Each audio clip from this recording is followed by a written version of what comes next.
தமிழ் திரையுலகின் super star Rajinikanth sir நேற்று தனது பிறந்த நாளை கொண்டாடினார். இதையொட்டி நாடு முழுவதும் இருந்து அவருக்கு வாழ்த்துக்கள் வந்தன. அரசியல் தலைவர்கள், சினிமா, விளையாட்டு பிரபலங்கள் என பலரும் வாழ்த்து மழை பொழிந்தனர். தமிழ்நாட்டின் முதல்வர் ஸ்டாலின் ரஜினி சாருக்கு வாழ்த்து தெரிவித்தார். லோகேஷ் கனகராஜ் இயக்கத்தில் கூலி படத்தில் நடிக்க கமிட் ஆனார் ரஜினி சார். அதனை சன் பிக்சர்ஸ் நிறுவனம் தயாரிக்கிறது. படத்தில் மிகப்பெரிய நட்சத்திர பட்டாளமே நடித்திருக்கிறது. முக்கியமாக பாலிவுட் சூப்பர் ஸ்டார்களில் ஒருவரான அமீர் கான் இந்த படத்தில் முக்கியமான ரோலில் நடிக்கிறார். முதலில் அந்த ரோலுக்கு ஷாருக்கான் பேச்சுவார்த்தை நடத்தியதாகவும், ஆனால் அதில் நடிக்க அவர் மறுத்துவிட்டார் என்றும் ஒரு தகவல் ஓடுவது குறிப்பிடத்தக்கது. இதனிடையில் இன்று டெல்லி சென்ற ரஜினி சார் நரேந்திர மோடியை பார்க்கத்தான் சென்றுள்ளாராம். ரசிகர்களுக்கு அதிர்ச்சி கொடுக்கும் விதமாக புதிய கட்சி பெயர் மற்றும் சின்னத்தை மோடி முன்னிலையில் அறிவித்துள்ளார் ரஜினி சார். இதை வைத்து பார்க்கும்போது மோடி கட்சியில் கூட்டணி வைத்திருப்பாரோ என ஒரு தகவல் வெளியாகி உள்ளது. படத்தின் ஷூட்டிங் விறுவிறுப்பாக நடந்து வருகிறது.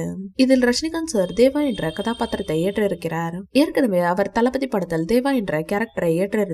அந்த சென்டிமெண்டாலும் லோகேஷ் கனகராஜ் இயக்கம் என்பதாலும் இந்த படம் மெகா ஹிட் ஆகுமா என்ற கேள்வி ரசிகர்களிடம் எழுந்திருக்கிறது. அதே சமயம் லோகேஷின் இயக்கத்தில் கடைசியாக வெளியான லியோ திரைப்படம் சறுக்கியதால் அவரும் இந்த படத்தின் மூலம் தனது பெயரை நிரூபிக்க காத்திருக்கிறார். இந்நிலையில் ரஜினிகாந்த் சாரின் 74வது பிறந்த நாளை முன்னிட்டு இன்று கூலி படத்தின் அப்டேட் வெளியாகும் என்று அறிவிக்கப்பட்டிருந்தது. அதன்படி படத்தில் இடம்பெற்றிருக்கும் சிக்கட்டு வைப் என்ற பாடலின் கிளிம்ஸ் வெளியாகி இருக்கிறது.